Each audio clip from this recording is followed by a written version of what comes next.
आज हम बनाएंगे मज़ेदार सा आलू गोश्त का सालन। अस्सलाम वालेकुम, वेलकम आई के फूड पिक्सल। उम्मीद करती हूँ आप सब खैरियत से होंगे। यहाँ पे हमने हाफ कप के करीब कुकिंग ऑयल ली है। आप घी ऑयल कुछ भी इस्तेमाल कर सकते हैं। एक बारीक कटा हुआ हमने प्याज ऐड किया है। प्याज को हम अच्छे तरीके से ब्राउन करेंगे।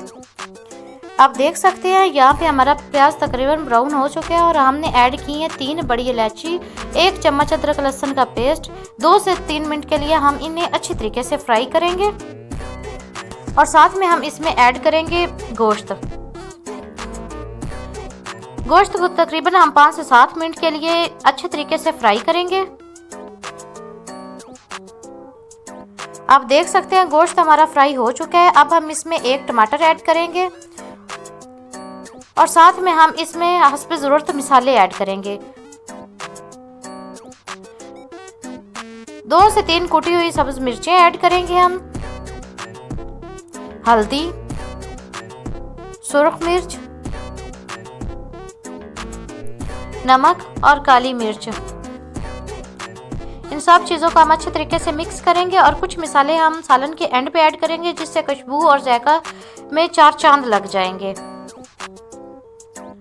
यहाँ हमने तकरीबन 4 से 5 चम्मच दही ऐड की है और इसे हम 2 मिनट के लिए अच्छे तरीके से पकने के लिए छोड़ देंगे। आप देख सकते हैं यहाँ पे हमारे टमाटर और मसाले अच्छे तरीके से पक चुके हैं।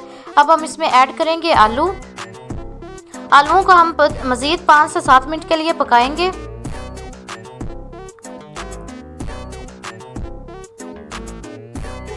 अब हम इसमें पानी ऐड करेंगे तकरीबन 1.5 लीटर के करीब और 50% तक पानी खुश्क होने तक हम इन्हें पकाएंगे। आप देख सकते हैं हमारा पानी तकरीबन 50% तक पक चुका है। अब हम इसमें मज़ीद मसाले ऐड करेंगे। खुश्क धनिया, जीरा और कसूरी मेथी। माशाल्लाह जी, मेरे अल्लाह की शान, हमारा खूबसूरत सा सालन बन के तैयार है। आप देख सकते हैं 2 से 3 मिनट के लिए हम इसे दम पे लगाएंगे। अपना बहुत सारा ख्याल रखें। अल्लाह हाफिज।